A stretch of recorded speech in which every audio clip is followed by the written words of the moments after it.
Today I want to talk about the Cyberpunk TCG Kickstarter. As a newer trading card game enthusiast, I've been keeping a close eye on it, and honestly it has completely blown past my expectations. I mean, we all knew it was going to do well, but I don't think anyone expected it to explode this fast. At the time of recording this video, the campaign has raised over 12 million in pledges in its first week. Now, if you follow Kickstarters before, you'll know the pattern. Huge start at the beginning, a bit of a lull in the middle, and then a final spike at the end. But even with a slowdown, hitting 12 million this early is insane. At this pace, going past 15 million is a certainty. So yeah, I backed it. Originally, I was just going to go in at the lowest tier, the common cyber decks, which includes the 2 starter sets. But as stretch goals kept stacking up, it became pretty obvious which tier made the most sense. The Netrunner starter kit includes the following: both starter sets, 2 booster boxes, and the beta box. To be fair, it's the bonuses that they keep adding to the beta box, including a playmat, sleeves, and exclusive cards that make it the most popular tier. But it's not cheap. We're talking $349 US. That puts it firmly on the higher end of TCG pricing, and that's where I start to get a little concerned about the long-term future of the game.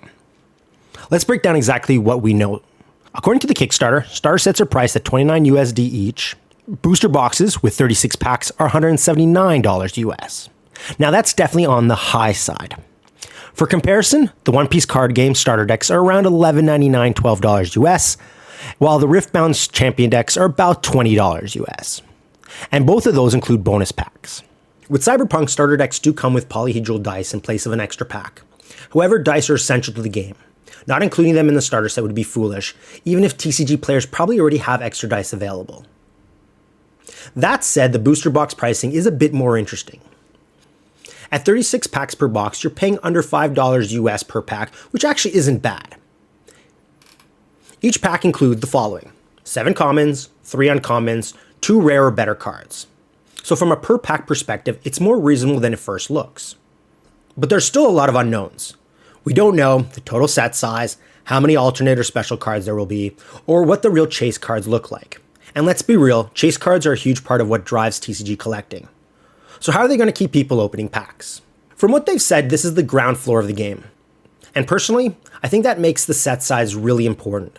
From my experience, something in the 180 to 220 card range feels like a sweet spot. Too big and it becomes overwhelming, too small and it doesn't have the staying power. The more I look at this campaign, the more I feel like a lot of us, myself included, jumped in without doing enough research. There's been a hype trailer, a few podcasts, a how-to video, but not a lot of detailed official information.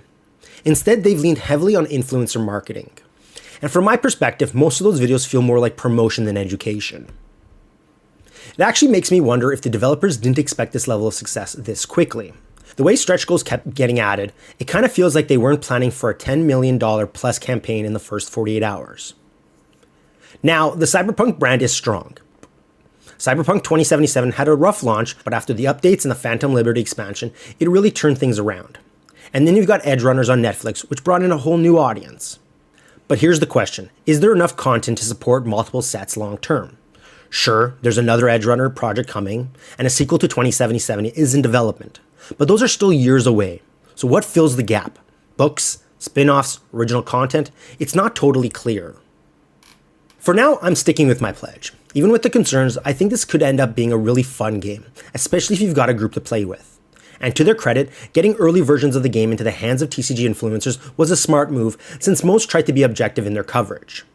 They've even made printable alpha cards available, which is great for trying it out. But I'm curious, what about you? Are you backing the project? And if you are, which tier did you go for? Or are you sitting this one out? Let me know in the comments below. If you enjoyed this video, make sure to hit that like button, consider subscribing, and I'll see you in the next one.